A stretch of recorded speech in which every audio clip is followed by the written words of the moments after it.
orek-orek. Oh iya, oh iya. Ngudi laras. Monggo ingkang ngersakaken joget monggo.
Pripun Mbah Guru sampun marem mboten kepareng tanduk. Nggih matur sembah nuwun barokahipun. Pak menyan ki rasa susah-susah ngoten niku ndak kula niku pekewet lho. Ora usah repot-repot. Sira to oke mawon. Nggih. Nggih. Nggih. Pripun Mas Komet? Niki. Oh, serampat. Oh nggih. Siap. Serampat so, monggo. Monggo Kang Mas jumeneng.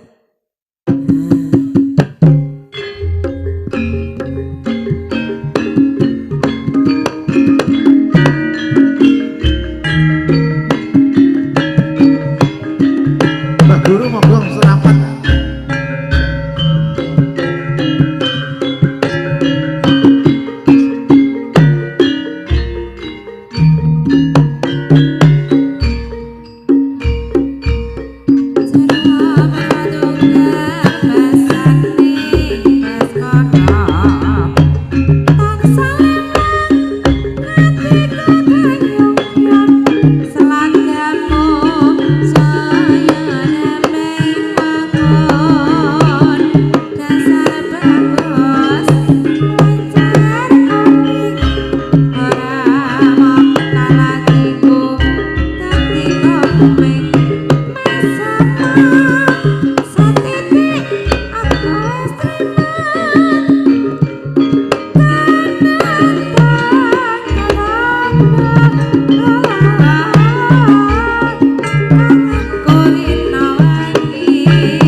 Serampat sampun. Serampat sampun katur. Nek taksih wonten Bu, pamundutan.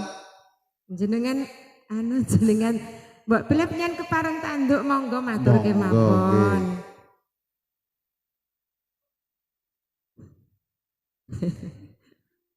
Enje Pak Kaji. Dateng Mbah Kakung ingkang lenggah Jenengan wonten mrene, mriku. Pak Kaji. Dalem. Piye to?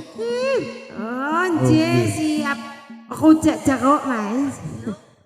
Rujak jeruk. Nggih. Dibeksani mangke. Oh, nggih. Sik ngombe wedang. Monggo ngopi. Sak pinten, Sabar nggih, Pak nggih. Sak pinten diuran-urani.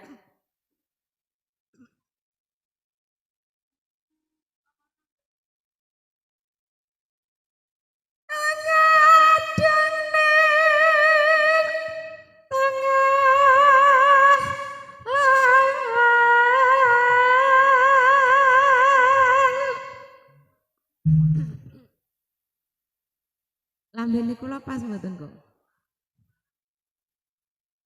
Rajang, rajang, iris, iris.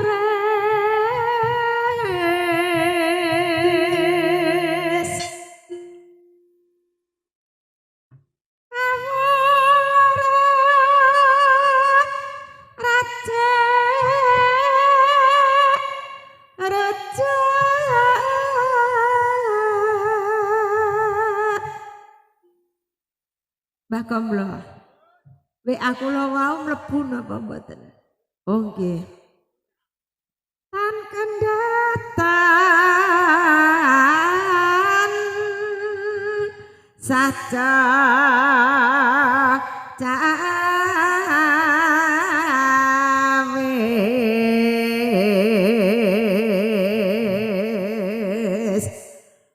Mbah Guru punten kalau wau Mbah Luki menika anggenipun matur mlese. Oh Mbah Mantri ditimbali jebule Mbah Guru. Lah nggih milane lho Mbah Mantri mboten wonten ya kula jebule Mbah Guru nggih. Mugi tiya jampi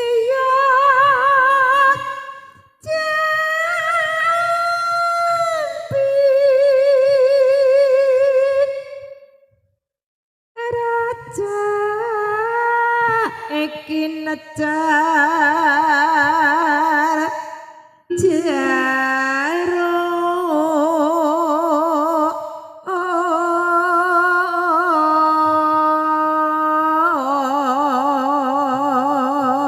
niku sing ten guritan niku semayan wong telu niku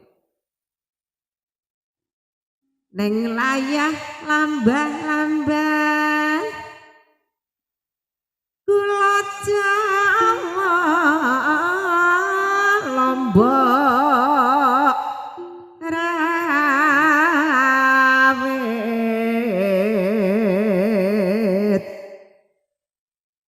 ora suwe bapakne do lemos teko.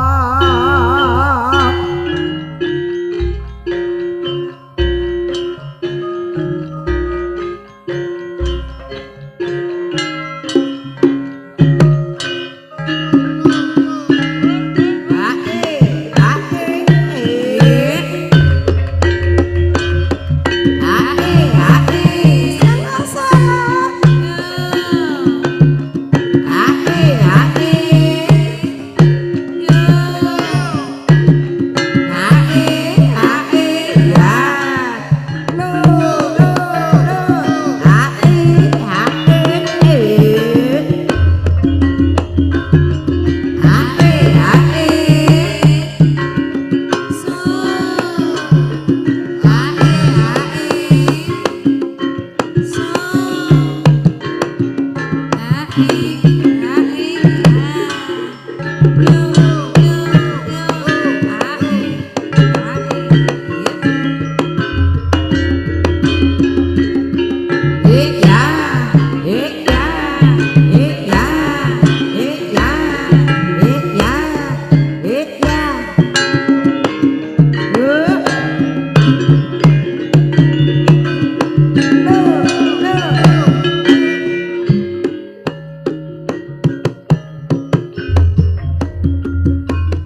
Alhamdulillahirabbil alamin Mas Komet. pun. Terus